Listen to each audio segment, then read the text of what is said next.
चलिए आज set number 17 है। चलिए स्टार्ट करते हैं। पहला क्वेश्चन है, कौन सा राज्य पड़ोसी देश भूटान के साथ सीमा साझा करता है। देखिए तो तीनों राज्य जैसे असम, पश्चिम बंगाल और अरुणाचल प्रदेश, ये तीनों के तीनों भूटान से अपना सीमा साझा करता है। भूटान की राजधानी की बात करें तो थिम्पू है, भूटान की राजधानी थिम्पू। देखिए सिक्किम भी भूटान के साथ सीमा साझा करता है। अरावली पहाड़ी के पश्चिमी छोर में कौन सी नदी निकलती है, तो लूनी और माही दोनों नदी पश्चिमी छोर से निकलती है। लूनी और माही। देखिए लूनी कच्छ के रण में विलीन हो जाती है। सबसे प्राचीन पर्वत की बात करें तो अरावली पहाड़ी है। अरावली की सर्वोच्च चोटी गुरु शिखर है। सैडल पीक अवस्थित है तो उत्तरी अंडमान में। सैडल पीक उत्तरी अंडमान में स्थित है। 10 डिग्री चैनल अंडमान और निकोबार को अलग करता है। अंडमान और निकोबार 10 डिग्री चैनल अंडमान और निकोबार। सक्रिय ज्वालामुखी की बात करें, भारत का एकमात्र सक्रिय ज्वालामुखी है बैरन। कौन कृष्णा की सहायक नदी नहीं है, तो पेनगंगा नहीं है। अमरावती, पंचगंगा, मूसी ये सब कृष्णा की सहायक नदी है, जबकि पेनगंगा कृष्णा की सहायक नदी है नहीं है। अलमाटी बांध कृष्णा नदी पर है। मूसी नदी के तट पर हैदराबाद शहर स्थित है। चलिए भारत के किस क्षेत्र में अत्यधिक असंचित खेती की जाती है। दक्कन का पठार महाराष्ट्र में। कोरोमंडल क्षेत्र तमिलनाडु में। उत्तरी मैदान में चलने वाली गर्म और शुष्क हवाएं जो पंजाब से लेकर बिहार तथा दिल्ली से पटना के बीच तीव्र होती है, उससे लू कहा जाता है। देखिए आम्र वर्षा की बात करें तो केरल में होती है। नॉर्वेस्टर काली वैशाखी पश्चिम बंगाल में चलती है।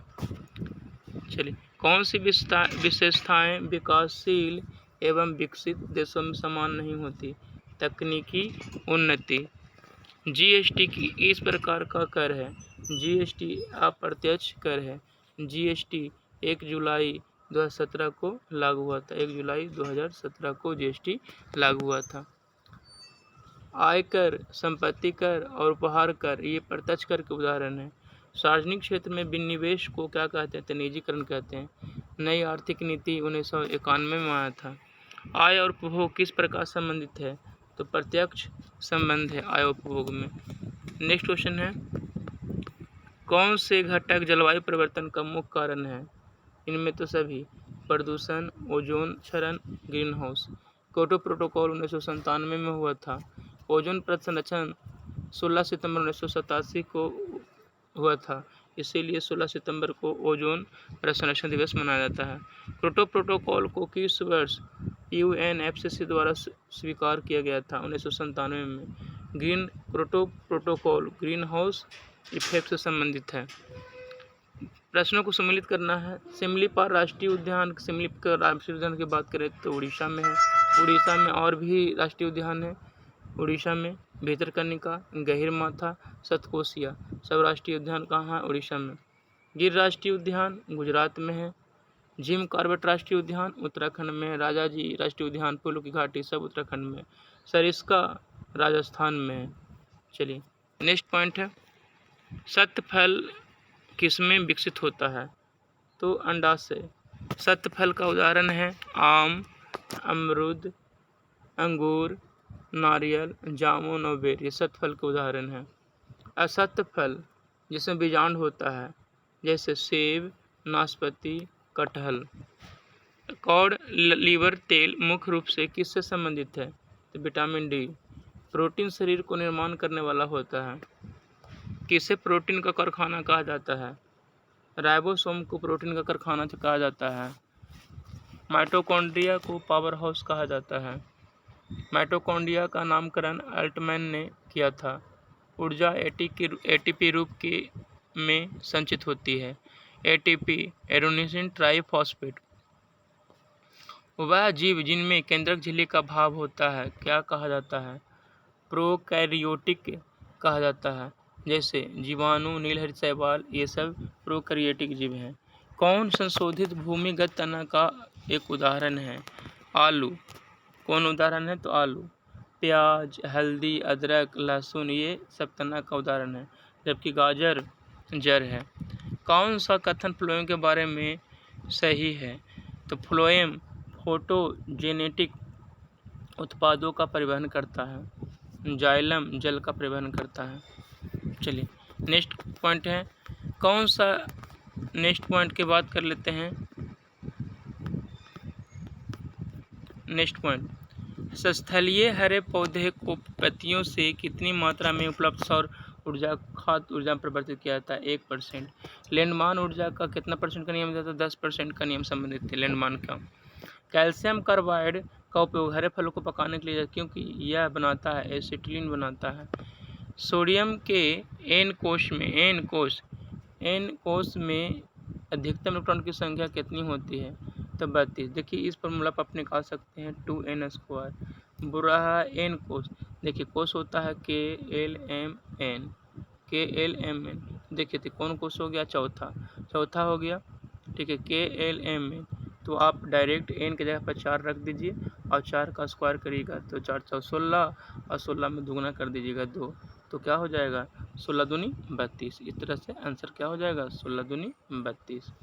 अगला क्वेश्चन है आधुनिक आवाज सारणी के उस समूह का नाम बताएं जिसमें सभी गैसें हैं। समूह 18। देखिए आवाज सारणी का खोज की बात करें तो मोसले ने 1913 में किया था, ठीक है। वर्ग की संख्या 18, अवध की संख्या 7 है। प्रेरक वो रासायनिक पदार्थ होते हैं जो जल में घुलकर मुक्त करते हैं OH-। स्थितिज ऊर्जा के बारे में कौन सा कथन सही नहीं है?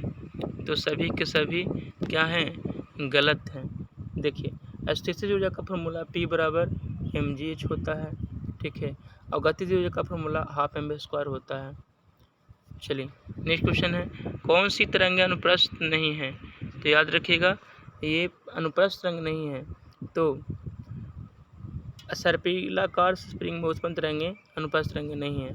ध्वनि क्या है? अनुदैर्ध्य तरंग है। प्रकाश क्या है? अनुप्रस्थ तरंग है। जल के अंदर ध्वनि अनुदैर्ध्य तरंग के भांति कार्य करता है।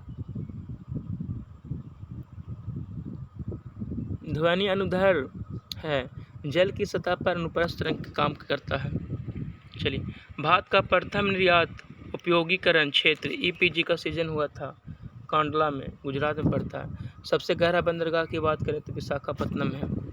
भारतीय पंचवर्षीय योजना का प्रमुख उद्देश्य है स्वावलंबन एवं विदेशी सहायता पर निर्भर कम करना। चलिए भारतीय चारागाह एवं चारा अनुसंधान संस्थान स्थित है, तो कहाँ है? याद रखिएगा झांसी में है। संविधान के किस अनुच्छेद के अंतर्गत किसी व्यक्ति विदेश यात्रा का अधिकार को संरक्षण प्रदान करता है? अनुच्छेद 21। चलिए अनुच्छेद 18 में बात करें तो उपाधियों का अंत है। अनुच्छेद 19 में स्वतंत्रता का बारे में दिया हुआ। अनुच्छेद 21 के काम में शिक्षा का अधिकार है। अनुच्छेद 15 में जाति धर्म लिंग जाति वंश पर भेदभाव नहीं किया जाएगा। जाति धर्म लिंग वंश पर भेदभाव नहीं किया जाएगा। चलिए नेक्स्ट क्वेश्चन की बात कर लेते हैं। नेक्स्ट क्वेश्चन है सेवा का अधिकार से पहले किस देश ने मिला? तो ब्रिटेन में सेवा का अधिकार। भारत के राष्ट्रपति अपनी शक्ति का प्रयोग करते हैं सीधे अथवा अपने अधीनस्थ अधिकारियों द्वारा। कौन सा गैर संवैधानिक निकाय है? देखिए इसको आप डायरेक्ट इस तरह से याद रखते हैं, जिसका उल्लेख अनुच्छेद में नहीं है वो गैर संवैधानिक निकाय है और जिसका है वो संवैधानिक निकाय है। देखिए तो कौन कौन संवैधानिक निकाय है, तो बात कर लेते हैं। गैर संवैधानिक निकाय कौन कौन है? तो पहला राष्ट्रीय मानवाधिकार आयोग, ये गैर संवैधानिक निकाय है। केंद्रीय अन्वेषण ब्यूरो CBI, ये भी गैर संवैधानिक निकाय है। 1963 में इसका स्थापना हुआ था। राष्ट्रीय मानवाधिकार आयोग का स्थापना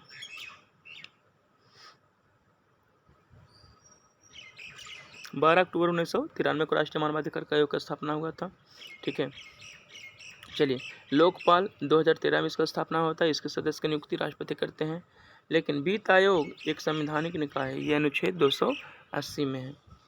चलिए नेक्स्ट क्वेश्चन है जनसंख्या नियंत्रण परिवार नियोजन संविधान के 7वें सूची किस विषय का है? तो समवर्ती सूची। रक्षा रेलवे संघ सूची का विषय है। पुलिस कृषि राज्य सूची का विषय है। राज्य सरकार का कार्यकारी अध्यक्ष संवैधानिक प्रमुख कौन होता है? तो राज्यपाल होता है और उनकी नियुक्ति राष्ट्रपति करते हैं। शपथ उस राज्य के उच्च न्यायालय के न्यायाधीश के द्वारा दिया जाता है। मुख्यमंत्री की नियुक्ति की बात करें तो मुख्यमंत्री की नियुक्ति राष्ट्रपति करते हैं। किस समिति आयोग ने न्याय पंचायतों के गठन की सिफारिश की थी? अशोक मेहता समिति। इसका गठन 1977 में हुआ था। ये 2 स्तरीय था। बलवंत राय मेहता समिति 1957 में त्रिस्तरीय था। एल एम सिंघवी समिति का गठन 1986 में हुआ था। BPR राव समिति 1985 में इसका गठन हुआ था। संवैधानिक प्रावधान अब कहाँ से लिया गया जिसके बारे में बात करते हैं? मंत्रिमंडलीय सरकार की बात करें तो ब्रिटेन से लिया गया है। केंद्र राज्य संबंध की बात करें तो कनाडा से, और राज्यपाल की नियुक्ति भी कनाडा से लिया गया। अपवाद उपवन जर्मनी से। मूल अधिकार अमेरिका से, लेकिन मौलिक कर्तव्य की बात करें तो रूस से लिया गया। सल्तनत काल में राजस्व विभाग का प्रमुख क्या कहलाता था? वजीर। 4 बाग बनाने की परंपरा की शुरुआत किस शासक के समय हुई थी? अकबर के समय हुई थी। आईने अकबरी पुस्तक के लेखक अबू फजल थे। चलिए, मंदसौर अभिलेख में कौन शासक संबंधित है? यशोवर्मन। मंदसौर अभिलेख यशोवर्मन। ठीक है। समुद्रगुप्त के बारे में प्रसिद्ध में दिया हुआ है। स्कंदगुप्त के बारे में भीतरीय स्तंभ लेख में दिया हुआ है। एरन अभिलेख भानुगुप्त से संबंधित है। हेनसांग के संबंध में कौन सा कथन गलत है? तो इनमें जितना भी कथन है सभी के सभी सत्य है। ठीक है, इनमें सभी कथन क्या है? सत्य है। ये क्या है? गलत है। हर्षवर्धन के हेनसांग के समय में हर्षवर्धन के शासनकाल में भारत आया था। हेनसांग बिल्कुल सही है। इसका भ्रमण बेतांस युग की बनी में थे, बिल्कुल सही है। हेनसांग ने बुद्ध की प्रतिमा के साथ साथ सूर्य एवं शिव की प्रतिमा का पूजन किया, ये भी बिल्कुल सही है। तो इसमें से गलत ये सब कौन गलत है? तो नहीं, सभी सत्य है, ये गलत है। सभी सत्य क्या है? गलत है। ठीक है, चलिए अगला क्वेश्चन है। सैंधव सभ्यता का प्रमुख स्थल यूरोप पर किस नदी के किनारे स्थित है? सतलज। सैंधव सभ्यता मोहनजोदड़ो, चन्हुद्रो, सिंधु नदी किनारे। हड़प्पा रावी नदी के तट पर। उत्तरकालीन मुगल काल में सर्वाधिक समय तक शासन किसने किया था? शाह आलम द्वितीय ने। प्रमुख जैन तीर्थकरों में एरिस्टोनेमी 22वें का प्रतीक क्या था? शंख। लंगर व्यवस्था का सिख धर्म में किसने अस्थायी बना दिया, परमानेंट बना दिया, हमेशा के लिए बना दिया? गुरु अंगद ने। प्रथम अगर जैन धर्म की बात करें तो कौन थे? उनका नाम था ऋषभदेव। दूसरे अजितनाथ, तीसरे संभवनाथ। ठीक है। 23वें की बात करें तो पार्श्वनाथ, याद रखिएगा। गवर्नर जनरल में किसने राजकीय कोषागार में मुर्शिदाबाद से हटाकर कलकत्ता ले गया था? Warren Hastings. घेरे की नीति। लॉर्ड कैनिंग प्रथम वायसराय। पहली बार स्वराज शब्द का प्रयोग कब किया गया था? 1906 में किया गया था। आर्थिक सहयोग और विकास संगठन का मुख्यालय कहाँ है? इसका मुख्यालय पेरिस यूनेस्को में है। 49वीं समानांतर रेखा किसके बीच में है? तो यूएसए और कनाडा के बीच में है। 17वीं समानांतर रेखा बात करें उत्तरी वियतनाम दक्षिणी वियतनाम के बीच में। 37वीं की बात करें तो उत्तरी कोरिया और दक्षिणी कोरिया के बीच में है। ग्रीनलैंड और कनाडा के बीच में 24वीं समानांतर रेखा है। चलिए नेक्स्ट की बात कर लेते हैं। नेक्स्ट पॉइंट है, सैयद बंद के संस्थापक कौन थे? तो खिजर खां। इसने रैयत आला की उपाधि धारण की। लोधी बंद के संस्थापक बहलोल लोधी। 1504 में आगरा शहर की स्थापना किसने किया था? तो सिकंदर लोधी ने किया था। सिकंदर लोधी ने मुसलमानों को तजियत निकालने और मुस्लिम महिलाओं को मजार पर जाने पर प्रतिबंध लगा दिया। सिकंदर लोधी गुलरुखी शीर्षक से कविताएं लिखा करता था। सल्तनत काल में अंतर्राष्ट्रीय बंदरगाह के रूप में प्रसिद्ध था। कौन?